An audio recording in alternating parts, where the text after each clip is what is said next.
हिंद। आज हम लोग पढ़ने जा रहे हैं, इन दिनों चर्चा में यूसीसी है।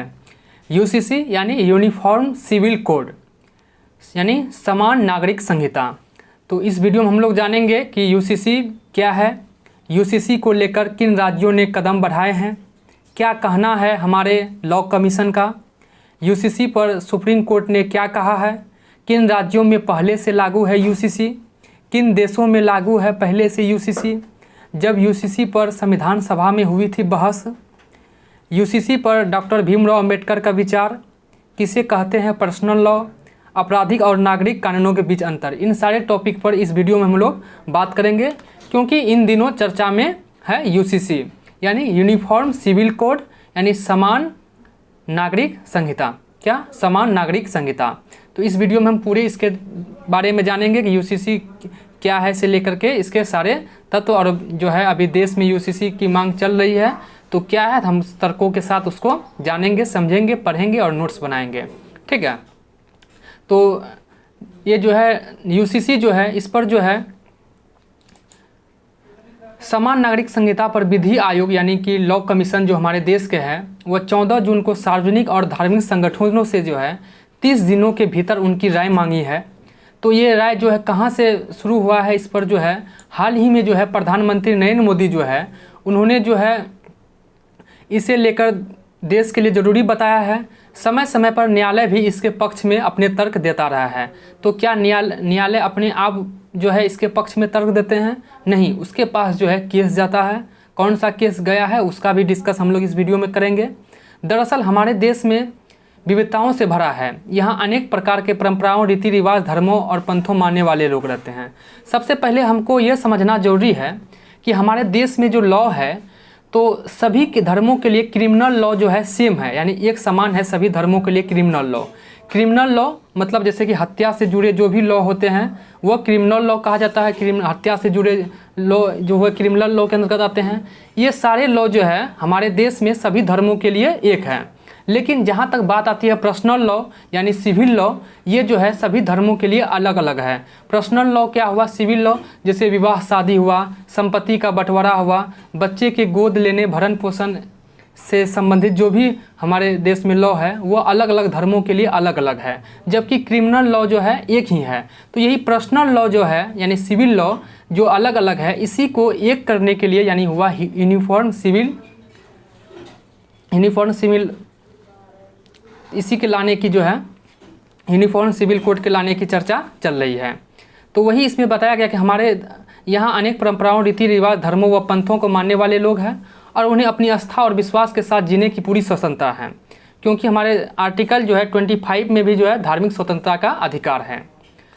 पर कानून से ऊपर कुछ भी नहीं, कोई भी नहीं। अपराध के लिए सभी को एक समान दंड का विधान है, मगर समान नागरिक संहिता को लेकर देश में एकरूपता नहीं है। देश में इसे लागू करने के लेकर लंबे समय से बहस चल रही है। लिहाजा समान नागरिक संहिता को जुड़े विभिन्न तथ्यों को पड़ताल के साथ इन वीडियो में हम लोग जानेंगे कि यूसीसी क्या है, क्या इस पर चर्चा हो रही है। हाल ही में जो है प्रधानमंत्री नरेंद्र मोदी जो है भोपाल में आयोजित एक कार्यक्रम को जो है संबोधित करते हुए यूसीसी को देश के लिए ज़रूरी बताया है। उन्होंने कहा कि भारत दो कानूनों पर कैसे चल सकता है, क्योंकि इसमें जो है एक क्रिमिनल लॉ है, एक पर्सनल लॉ। तो क्रिमिनल लॉ तो सभी के लिए एक ही है, और लेकिन पर्सनल लॉ जो है अलग अलग है। तो उसी बात को जो है उन्होंने बहस छेड़ दी कि क्या यूसीसी जो है जरूरी है। तो क्या है यूसीसी यानी यूनिफॉर्म सिविल कोड समान नागरिक संहिता। यूनिफॉर्म सिविल कोड का अर्थ है भारत में रहने वाले सभी धर्म, जाति, समुदाय, संप्रदाय, वर्ग, लिंग एक समान कानून का होना। यदि समान नागरिक संहिता लागू होती है तो विवाह, तलाक, विरासत, बच्चा गोद लेने नियम सभी के लिए एक जैसे होंगे। क्या अभी एक जैसे नहीं है? नहीं, अभी एक जैसे नहीं है। अभी सभी के लिए क्रिमिनल लॉ एक जैसे है। जैसे वो क्रिमिनल लॉ के अंतर्गत हुआ हत्या हुआ तो ये क्रिमिनल लॉ के अंतर्गत हुआ, तो ये जो है सभी के लिए एक है। लेकिन पर्सनल लॉ के अंतर्गत आते हैं यही सब, विवाह हुआ, संपत्ति का बंटवारा, बच्चा गोद लेने का, ये जो है अभी अलग अलग धर्मों के लिए अलग अलग है। तो क्या कहना है विधि आयोग का यानी हमारे देश का जो लॉ कमीशन है उसका क्या कहना है?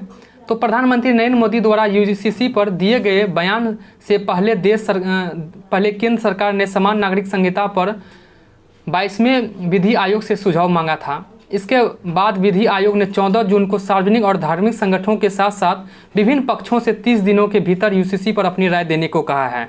अभी जो है 14 जून तक जो है यानी 30 दिनों के भीतर जो है सभी जितने भी धार्मिक संगठन है, सार्वजनिक संगठन, उनसे अपना राय मांगा है कि यूसीसी पर आप लोग का क्या कहना है। इस तरह हर यह मुद्दा फिर से चर्चा में आ गया। हालांकि केंद्र सरकार ने इससे पहले 2016 में भी 21वीं विधि आयोग से यूसीसी पर सुझाव मांगा था। उसके बाद आयोग ने समाज के सभी वर्गों पर समान नागरिक संहिता लागू करने की आवश्यकता को लेकर पड़ताल शुरू की।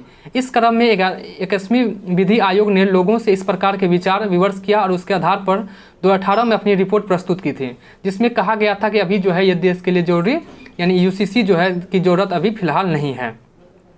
तो यूसीसी पर जो है सर्वोच्च न्यायालय जो हमारे सुप्रीम कोर्ट है उन्होंने क्या कहा, तो क्या सुप्रीम कोर्ट ने खुद कहते हैं? नहीं, उसके पास जो है उस तरह के केस जाते हैं तो उस मामले में उन्होंने कहते हैं। उसके लिए जो है 2 केस बहुत ही प्रचलित है, एक शाह बानो का मामला, दूसरा सरला मुगदद का मामला।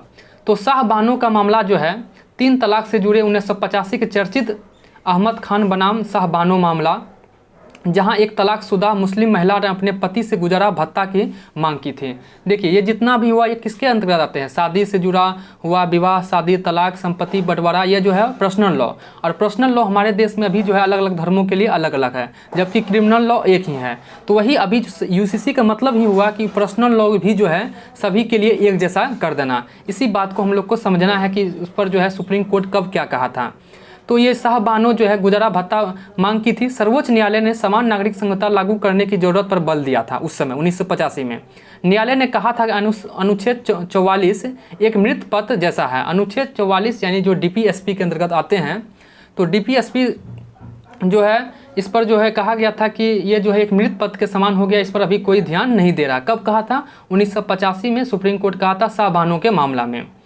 तो परस्पर विरोधी विचारधारा वाले कानून को हटाकर राष्ट्रीय एकता को बढ़ावा देगी। उसके बाद जो है सरला मुगदल मामला हुआ। ये सरला मुगदल मामला जो है बहु विवाह से है, यानी कि एक से अधिक विवाह से जुड़ा हुआ है।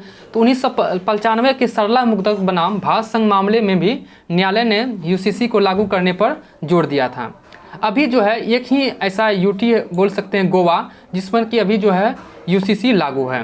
ठीक है, तो गोवा में जो है यूसीसी पहले से, यूसीसी को लेकर इन राज्यों ने कदम बढ़ाए हैं। कौन कौन राज्य ऐसा है जो यूसीसी को लेकर के जो है कदम बढ़ाया है? क्या यूसीसी पर जो है राज्य भी कानून बना सकते हैं? हाँ, ये जो है समवर्ती सूची का है, इस पर जो है राज्य भी कानून बना सकते हैं और देश भी कानून बना सकते हैं। और जहाँ जब देश केंद्र का कानून लागू होगा तो राज्य का कानून वहाँ नहीं होगा, वहाँ जो है देश का ही कानून जो है सर्वोच्च माना जाएगा।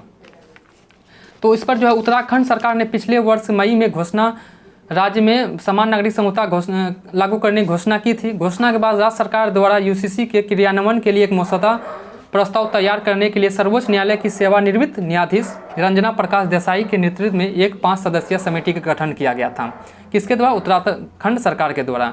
इन समिति ने राज्य के विभिन्न हिस्सों में प्रचलित विभिन्न पारंपरिक प्रथाओं को समझने और 2 लाख से अधिक लोगों को विचार और सुझाव के साथ यूसीसी का मसौदा तैयार कर लिया। समिति ने इस मसौदे को जल्द ही सरकार को सौंपेगी, अभी जो है फिलहाल सौंपा नहीं है। उसके बाद भी ये पढ़ सकते हैं कौन कौन राज्य समर्थन में, गुजरात राज्य भी जो है इसके समर्थन में है। गोवा में जो है पहले से लागू है यूसीसी, समान नागरिक संहिता यानी नागरिक संहिता कानून जो है गोवा में पहले से लागू है। तो ये इसमें दिया गया है, यहाँ देख सकते हैं गोवा में नागरिक संहिता पुर्तगाल काल से ही लागू है और इसे समान नागरिक संहिता माना जाता है। वर्ष 1867 में पुर्तगाल ने पुर्तगाली नागरिक संहिता की और 1869 में इसे पुर्तगाल के लिए, यहाँ देख सकते हैं बारिश थोड़ा शुरू हो चुकी है, कुछ आवाज़ में दिक्कत हो सकता है, फिर भी आप लोग जो है इसको मैनेज करेंगे। तो उसमें जो है देख सकते हैं और कौन कौन सा देश में पहले से लागू है।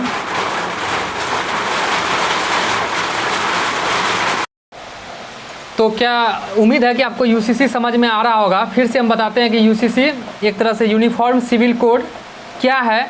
तो देखिए हमारे देश में जो क्रिमिनल लॉ है, हत्या जुर्म से जुड़ा हुआ, सभी धर्मों के लिए एक समान है। लेकिन जो पर्सनल लॉ है यानी सिविल लॉ है, जैसे विवाह, शादी, तलाक, संपत्ति, परंपरा, बच्चे को गोद लेने, इन सारे अधिकार जो है सभी धर्मों के लिए अलग अलग है। तो इसी को जो है एक लाने का, एक करने का प्रयास किया जा रहा है, मतलब यूनिफॉर्म किया जा रहा है, सभी को एक किया जाने का जो है बात चर्चाएं चल रही है। तो किसी अन्य देश में जो है यूनिफॉर्म सिविल कोड यानी समान नागरिक संहिता लागू है? तो हाँ, कौन कौन सा देश है? तो हमारे देश तो विविधताओं से भरा हुआ है, यहाँ अनेक प्रकार सभी जो है धर्म रहते हैं, तो यहाँ पर जो अभी लागू होने की बात चल रही है। लेकिन कई देश ऐसे हैं जहाँ के हमारे पड़ोसी देश पाकिस्तान हुआ, बांग्लादेश हुआ, समेत मलेशिया, तुर्की, इंडोनेशिया, सूडान, मिस्र, दुनिया के अधिकांश इस्लामिक देश जो है वहाँ जो है यूसीसी लागू है। वहाँ किसी भी धर्म विशेष के लिए अलग कानून नहीं है, जबकि हमारे देश में लिए अलग अलग धर्म के लिए अलग अलग धर्म विशेष कानून है। अभी बताएंगे पर्सनल लॉ क्या होता है।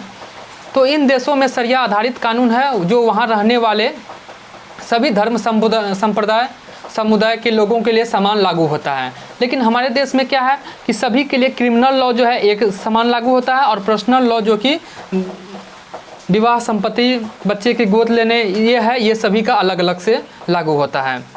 तो उसके बाद जो है देखते हैं कि क्या आपके मन में सवाल आया होगा कि उस समय जो है जब समान नागरिक संहिता पर संविधान सभा में बहस हुई थी, क्या संविधान सभा में जो है जिस समय संविधान हमारे बन रहे थे, लिखा जा रहा था, तो उस समय क्या यूसीसी पर, यूनिफॉर्म सिविल कोड पर जो है बहस नहीं हुई थी? तो हाँ, बहस हुई थी। उस समय का क्या किसका राय है तो आपको बताते हैं। देखिए, यूसीसी को लेकर संविधान सभा में इस बात पर पर्याप्त बहस हुई थी, इसे संविधान में मौलिक अधिकार के रूप में शामिल करना चाहिए या नीति निर्देशक के तत्व में रखा जाना चाहिए। सबसे पहले आपको यह समझना होगा कि मौलिक अधिकार यानी फंडामेंटल राइट और नीति निर्देशक तत्व यानी डीपीएसपी। मौलिक अधिकार क्या है? आपका फंडामेंटल राइट हुआ कि आपको मिलना ही चाहिए, जबकि नीति निर्देशक तत्व यानी डीपीएसपी जो है ये जो है सरकार बाद में जो है इसको आपको लाने का प्रयास कर सकता है, यही हुआ डीपीएसपी। तो अब पर रखा, पहले तो संविधान सभा में इसी बात पर बहस हुई थी कि यूसीसी को जो है फंडामेंटल राइट के रूप में रखा जाए या नीति निर्देशक तत्व के रूप में रखा जाए चाहिए। अंततः इस मामले का निपटारा मतदान के जरिए वोट के द्वारा जो है हुआ। सरदार वल्लभ भाई पटेल की अध्यक्षता में मौलिक अधिकारों पर उप समिति ने निर्णय लिया कि यूसीसी मौलिक अधिकार के दायरे में शामिल नहीं होगा, यानी इसको जो है मौलिक अधिकार के दायरे में नहीं रखा जाएगा, इसको जो है फंडामेंटल राइट के रूप में इसको जो है डीपीएसपी में जो है रखा जाएगा। तो हालांकि यूसीसी की ज़रूरत को लेकर संविधान सभा के सभी सदस्यों का एक मत नहीं है। कुछ सदस्यों का मानना था कि जैसे भारत जैसे व्यवस्थाओं वाले समाज में यूसीसी की ज़रूरत नहीं है, जबकि इसे कुछ ने जरूरी बताया। तो अलग अलग संविधान सभा में भी अलग अलग लोगों का जो है अलग अलग राय इस पर रहा। तो उस समय यही निर्णय हुआ कि इसको जो है फंडामेंटल राइट के रूप में नहीं रखा जाना है, इसको जो है डीपीएसपी में रखा जाना है। तो अभी जो है ये यूसीसी जो है आर्टिकल 44 के रूप में है, डीपीएसपी में है। तो इसमें देख सकते हैं उस समय नजीरुद्दीन अहमद के तर्क क्या है उन्होंने जो दिए हैं, उसके बाद के.एन. मुंशी जो है इस पर क्या राय दिए है वो भी दिया हुआ है, चाहे तो आप इसे पढ़ सकते हैं। तो हम देखते हैं कि उसके बाद जो है बी.आर. अम्बेडकर, डॉक्टर भीमराव अम्बेडकर के जो है विचार क्या थे उस समय यूसीसी को लेकर। तो संविधान सभा की मसौदा समिति के अध्यक्ष डॉक्टर भीमराव अम्बेडकर हालांकि यूसीसी को वांछनीय यानी अपेक्षित मानते थे, पर उसका कहना था कि यूसीसी को आरंभिक चरणों में विशुद्ध रूप से स्वैच्छिक रहना चाहिए, ताकि इसे लेकर कुछ सदस्यों के मन में जो डर है वह पूरी तरह से निरस्त हो जाए। उन्होंने कहा था कि अनुच्छेद केवल प्रस्ताव देता है कि यूसीसी को सुरक्षित रखने का प्रयास करेगा, जिसका अर्थ है कि वह इसे सभी नागरिकों पर लागू नहीं करेगा। तो इस तरह जो है आपको यूसीसी पर जो है किसका क्या राय था संविधान सभा में वो आपको समझ में आ गया होगा। अब जानते हैं कि पर्सनल लॉ जो है क्या होता है, किसे कहते हैं पर्सनल लॉ। पर्सनल लॉ क्या हुआ? तो पर्सनल लॉ जो है जैसे देखिए हमारे देश में जो है क्रिमिनल लॉ सभी के लिए एक जैसा है। क्रिमिनल लॉ वही हत्या, मर्डर जो भी ये हुआ क्रिमिनल लॉ ये सभी के लिए एक जैसा है। लेकिन पर्सनल लॉ में आ जाता है आपको शादी ब्याह, संपत्ति का बंटवारा, बच्चे के गोद लेने का अधिकार, ये सारे जो है पर्सनल लॉ यानी सिविल लॉ हुआ।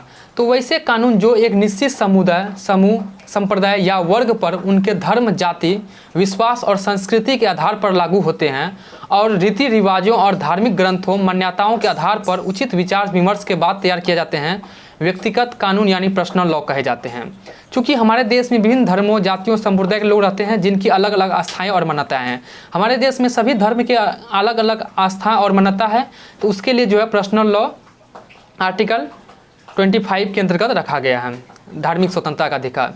हिंदू धर्म में संबंधित व्यक्तिगत कानून, विरासत, उत्तराधिकार, विवाह, बच्चे की गोद लेने, लालन पालन, साझा दायित्व, अपने पिता के ऋण भुगतान के लिए बेटों का दायित्व, पारिवारिक संपत्ति का बंटवारा, रख रखाव, संरक्षण और धर्मार्थ दान आदि से संबंधित कानून मुद्दों पर लागू होते हैं। ये जो है हिंदू के लिए हिंदू मतलब पर्सनल लॉ हुआ, इसमें जो दिया हुआ है। मुस्लिम के लिए उसी तरह पर्सनल लॉ है कि व्यक्तिगत कानून, विरासत, वसीयत, उत्तराधिकार, विवाह, वल्क, दहेज, संरक्षक, तलाक, भरण पोषण आदि से संबंधित जो मामला हुआ ये मुस्लिम पर्सनल लॉ के अंतर्गत आते हैं। उसी तरह ईसाई, पारसी और यहूदी के लिए 1925 का भारतीय उत्तराधिकार अधिनियम लागू होता है। वर्ष 1972 के ईसाई विवाह कानून आदि और 1869 के भारतीय तलाक कानून ईसाइयों के लिए तलाक की व्यवस्था है।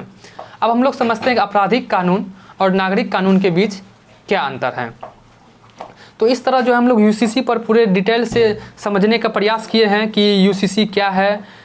तो यानी कि सभी को यूनिफॉर्म करना, यूनिफॉर्म सिविल कोड, समान नागरिक संहिता, यानी कि क्रिमिनल लॉ और जो है क्रिमिनल लॉ और पर्सनल लॉ दोनों को एक करने की बात हो रही है। इसी को जो है यूनिफॉर्म कहा जाता है। तो यूसीसी को लेकर किन राज्यों ने कदम बढ़ाए ये भी देख लिए हैं। क्या कहना है हमारे लॉ कमीशन का वो भी देखे हैं। यूसीसी पर जो है सुप्रीम कोर्ट ने क्या कहा है वो भी 2 केस के मामले से आप लोग जो है यहाँ देख चुके हैं कि यूसीसी पर सुप्रीम कोर्ट ने क्या कहा है और कौन कौन सा राज्य में यूसीसी पर सर्वोच्च न्यायालय का जो है क्या कहा है। शाहबानो मामला हो या सरला मुगदल मामला हो, इस पर जो है यूसीसी ने इस पर जो है क्या कहा है, चाहे वह शाहबानो मामला हो या सरला मुगदल मामला हो, वो भी हम लोग जो है इस वीडियो के माध्यम से जान चुके हैं। साथ ही साथ किन राज्यों में पहले से लागू है यूसीसी और किस देशों में जो है यूसीसी जो है गोवा में जो हमारे पहले से लागू है और कौन सा देश में ऐसे हैं जो पाकिस्तान, इन सब में जो है यूसीसी पहले से लागू है। और संविधान सभा में जो है यूसीसी पर क्या बहस हुई वो भी हम लोग इस वीडियो से के माध्यम से जानने का प्रयास किए हैं। और डॉक्टर भीमराव अंबेडकर के क्या विचार थे यूसीसी पर वो भी देखें और पर्सनल लॉ क्या है वो भी देखें। अब हम लोग देखते हैं आपराधिक और नागरिक कानून के बीच क्या अंतर है। हालांकि इन सारे कंटेंट जो है आपको प्रभात खबर द्वारा प्रकाशित किया गया था, उसी से कॉपी हम लोग किए हैं, वहाँ भी आप जा करके इसको पढ़ सकते हैं। इसका सारा जो है प्रभात खबर को जाता है। तो आपराधिक और नागरिक कानूनों के बीच अंतर। भारत में जहाँ आपराधिक कानून देश के सभी नागरिकों के लिए एक समान है, यानी कि जो क्रिमिनल लॉ है वो हमारे देश में सभी के लिए एक समान है और ये सभी पर समान रूप से लागू होते हैं, चाहे वह किसी भी धर्म के क्यों नहीं हो, उस पर जो है क्रिमिनल लॉ यानी आपराधिक कानून जो है सभी पर एक समान ही लागू होता है, चाहे वह किसी धर्म का क्यों ना हो, हिंदू हो, जैन हो, पारसी हो, सभी के लिए क्रिमिनल लॉ एक समान लागू होते हैं। वही नागरिक कानून को लेकर ऐसी व्यवस्था नहीं है, यानी उसके जो पर्सनल कानून है ये जो है उनकी आस्था के आधार पर तय किए गए हैं, इसलिए अलग अलग धर्म समुदाय के लिए अलग अलग हैं। यानी हिंदू के लिए अलग है, मुस्लिम के लिए अलग है, उसके लिए हिंदू मेरिट एक्ट है हिंदुओं के लिए। नागरिक मामलों सिविल केस में लागू होने वाले व्यक्तिगत मामला पर्सनल लॉ हमेशा ही संवैधानिक मापदंडों के अनुसार लागू किए गए हैं। तो इन दिनों चर्चा में यूसीसी है, यूसीसी को जो है पूरी अच्छी ढंग से हम लोग समझ चुके हैं। हालांकि इस पर जो है बीजेपी का 2019 का जो है उसके मैनिफेस्टो में भी था, तो उसको लेकर के उन्होंने जो है इसे लाने का प्रयास कर रहे हैं। और जानकारी अच्छी लग रही है अपने दोस्तों के साथ शेयर करें तथा मेरा इस चैनल को सब्सक्राइब कर ले। इसमें जितने भी करंट इशू होते हैं उसको जो है एक तरफ से एनालिसिस जो है अच्छे ढंग से कराया जाता है तथा अपने दोस्तों के साथ। अभी तक यदि मेरे चैनल को आप यहाँ तक सुन लिए हैं तो ज़रूर आपको वीडियो अच्छा लगा होगा और जो है आप मेरा चैनल को सब्सक्राइब उम्मीद है कि कर लिए होंगे। तो आप लाइक करके अपने साथियों के साथ इसे शेयर करना नहीं भूलें। जय हिंद। मिलते हैं अगले वीडियो में। धन्यवाद।